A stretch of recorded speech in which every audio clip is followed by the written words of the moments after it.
Vous écoutez Samedi de lire avec l'auteur invité d'Amélie Boivin-Henfield au FM 103.7. Je suis toujours en compagnie de l'auteur Élise Desaulniers. Élise, on va parler de ton coup de cœur, Martine Delvaux, avec Les Cascadeurs de l'amour n'ont pas droit au doublage.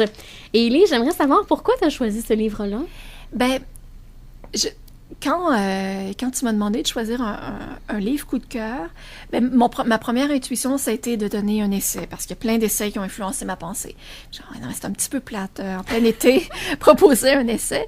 Après, il y a quelques bandes dessinées, mais c'est plus difficile de parler d'une bande dessinée à la radio alors qu'on peut pas la montrer. Et dans les dernières années, j'ai pas lu énormément de romans en français parce que j'essaie d'améliorer mon anglais écrit. Donc, je lis des romans en anglais, puis il y en a des excellents. Et parce que j'ai lu plein d'essais. Mais il y a un livre qui est tombé entre mes mains complètement par hasard, c'est Les Cascadeurs de l'amour de Martine Delvaux. Il est tombé dans mes mains par hasard, lui aussi, parce que Martine est une voisine. On se croisait toujours dans le même café où on travaillait toutes les deux. Et puis, son livre est sorti à peu près en même temps que le mien, puis on se l'est échangé. On s'est échangé nos livres. En même temps que Vachalet? En même temps que Je mange avec ma tête. Ouais. Okay. Et on s'est échangé nos bouquins. Et là, moi, j'avais vraiment peur de la réaction de Martine Delvaux, que je connais pas beaucoup, qui est une prof de littérature, tout ça. Depuis, on est devenues copines, donc on a appris à se connaître davantage. Mais elle a aimé Je mange avec ma tête.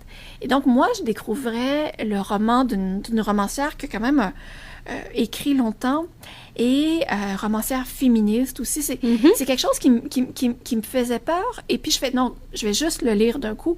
Et là, je me suis offert un cadeau. Je vais le lire d'un coup en une journée. Et oui, c'est 170 pages, ça se lit en une journée. Facilement. Mais c'est un vrai cadeau de s'offrir ce 4-5 heures de lecture ininterrompue. Et je suis vraiment pénétrée dans cet univers-là. Je dirais un univers de précision de la langue. Chaque mot, chaque virgule était choisi. Ce qu'on découvre dans Les Cascadeurs de l'amour, c'est une rupture amoureuse, en fait. La narratrice a un coup de foudre pour... la narratrice est québécoise, a un coup de foudre pour un homme qui est un Tchèque et qui vient habiter ici, qui déteste le Québec, qui veut rien savoir du Québec, qui rejette le Québec. En même temps, on sent qu'il la rejette elle. Elle est dans cette relation très souffrante et elle décide de le laisser après 2 ans. Et le roman raconte cette souffrance-là.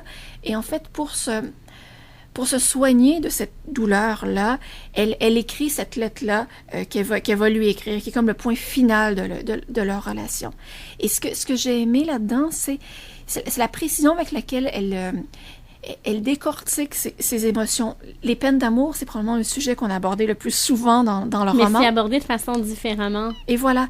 Et c'est peut-être mon côté très analytique, très essayiste, qui veut tout comprendre puis qui veut des références.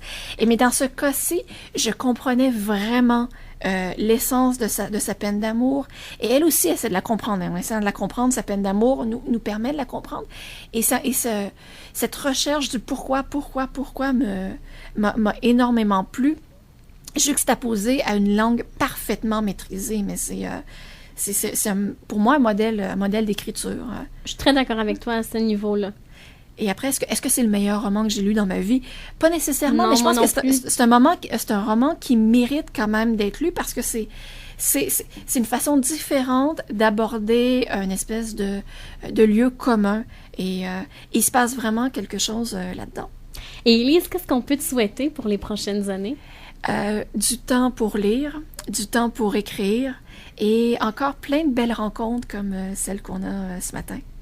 Et on rappelle le titre de ton dernier ouvrage qui a été lancé en mars 2013, Vachalet, 10 mythes sur l'industrie laitière. Merci beaucoup, Élise, d'être venue en studio aujourd'hui. Merci à toi, puis à bientôt, j'espère. Bye bye.